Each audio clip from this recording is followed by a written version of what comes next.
Welcome to the video. You saw the title, How to Start Reselling. Today we're going to be talking about how to start and how to scale your business to eventually get to a point where you can either quit your job, or if you would just like to make a couple extra $100 a month, a week, whatever it is, whatever suits your needs. Today we're going to be talking about all the ways that you can make more money and different avenues that you can take to be successful. Number one, you are going to want to start selling things out of your house. That's the easiest thing. You don't have to buy anything. You don't have to use any of your money to really start this business. Now, obviously, everyone has their own different situations. So if you don't have anything, then you can start with step number 2. But the first step you're going to want to do is start to sell stuff in your home. So you can do that on eBay, or you can do it on Facebook. I would advise Amazon's a little bit more advanced, but you can look up any video on YouTube, how to list things on eBay, how to list things on Amazon. You don't have to send it to Amazon. You don't have to do FBA if you don't want to. And if you don't know what that is, Google is your mom, quoting Gary Vee. Step number 2, once you've acquired more capital from you selling your stuff at your house, if that's all the money you needed, great. Now you have the money you needed and you can move on.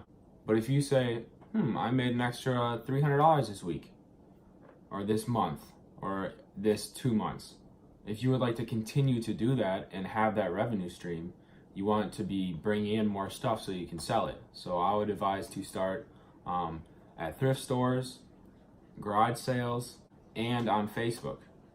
On Facebook Marketplace, you can find great deals, and it's just like a garage sale, but you can do it from on the couch or whatever it is.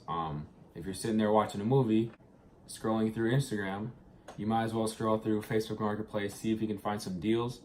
It's easiest to sell things and stuff that you know. So if you're really into clothes, if you're into electronics, shoes, whatever category that you like is going to be the easiest for you to do. You're gonna like it and enjoy it more, and you're gonna be more knowledgeable about that topic. So overall, it'll help if you're in a niche that you like. This is also a great time to see if you like it. When you're doing number 1, selling stuff at your house, and step number 2, going out and buying stuff for low cost, really just to see if you like doing it.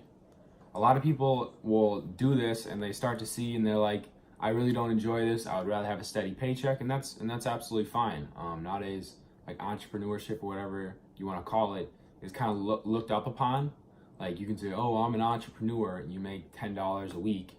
Like, sure, but you're not really successful. So really just stick to what makes you happy. That's obviously the end goal for everything. Follow your happiness. That's why I advise you to go with a niche that you enjoy and that you're interested in. Step number 3 is going to be scaling your business, or just spending more money to get more money. Now this is really the time when you want to niche down, or you can stay at level 2, in between 2 and 3, which people call a picker, where they have just a really general knowledge about stuff and they're able to go into stores and find stuff in the shoes, find stuff in the clothes, find a board game that they know is doing well, find a certain set of like forks that they know is going to do well, or garage sales where they're just finding stuff. Like they're just good at finding stuff.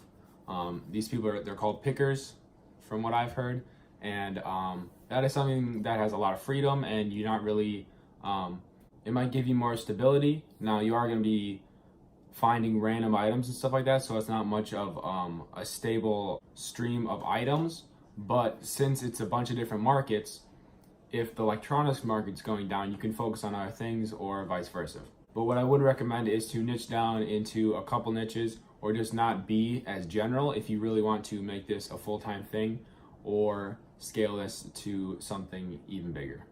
I wouldn't be super worried about picking a niche that you enjoy. I personally don't have any niche that I like more than another. Right now I'm doing shoes and starting in books, but I have no real attachment. You can always switch, you can always change, you can always dial back on one and go harder at another one. So you're not really stuck in anything as like a job where you'd have to quit or something like that. You can just sell through the stuff that you have and stop buying those type of items. In step number 3, you're also going to want to start to find where you want to sell.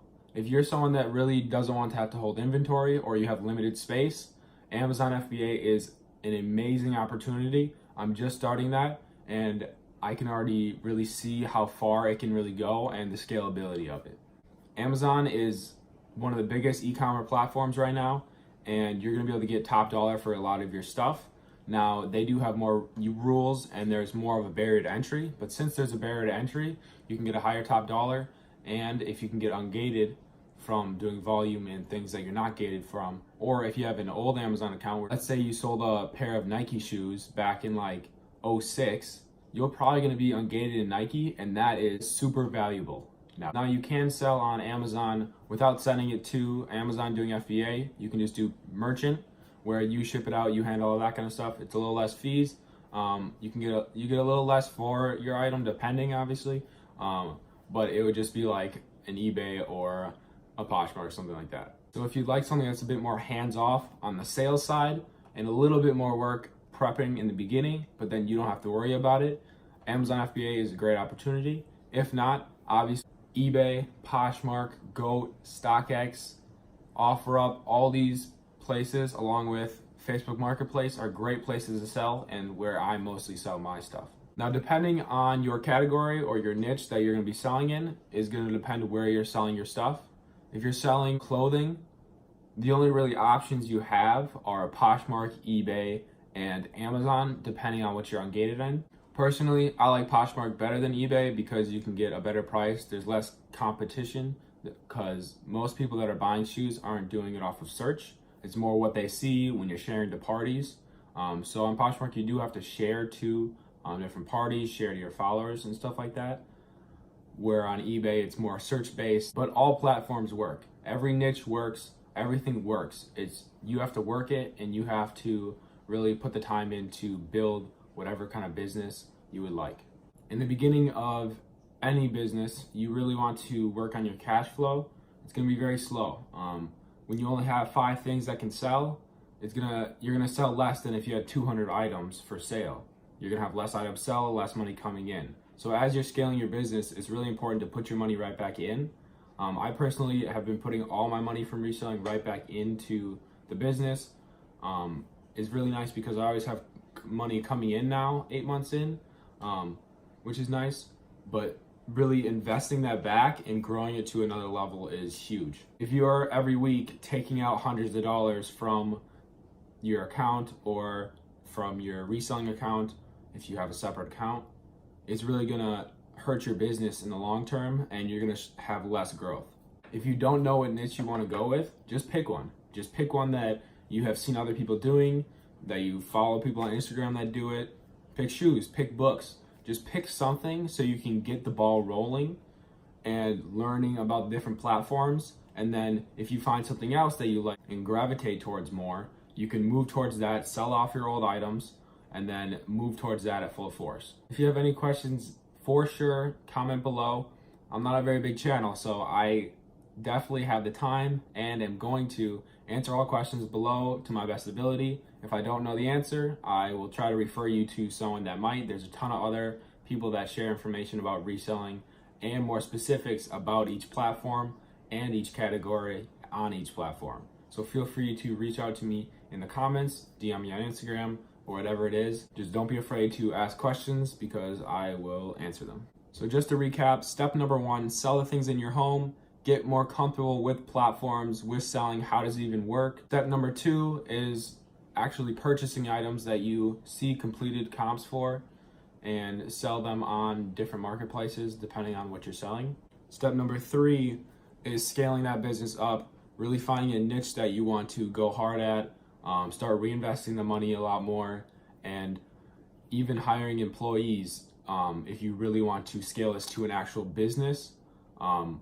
Obviously, with every category and different sites, it's going to look a little different. By that time, you want to be duplicating yourself. You want to train people in that are going to do what you do so that you can get more volume, more sales, and just continue to grow your business. When hiring employees, you might be thinking that they're just going to steal my business, they're going to whatever. I wouldn't really worry about that because all information is free. You're watching this YouTube video right now. They could have gone out and really found out how to do stuff and sell stuff, but they're choosing to have a steady income. A lot of people prefer that. I mean, it's not for everyone to have the risk of not making money. What if something happens? What if a certain platform shuts down? What if you lose all your inventory? Those are risks that you're taking on as the seller and as the head of the business. So most people don't want to deal with that. So I really wouldn't really worry about other people knowing your secrets. Obviously, there are some actual secrets when it comes to replenishables, which is something that you can look up. Replenishables is just something that sells very often, like a couple times a day or something. You get bulk orders of it, and you're selling it multiple times a day, and you keep replenishing it. Make sure to drop any comments you have below. Hopefully I'll be making a lot more videos like this. I have lots of time since I graduated a year early, so this entire year is really just me building up my reselling business, finding things I like to do, creating content like this online, and having a good time. Peace.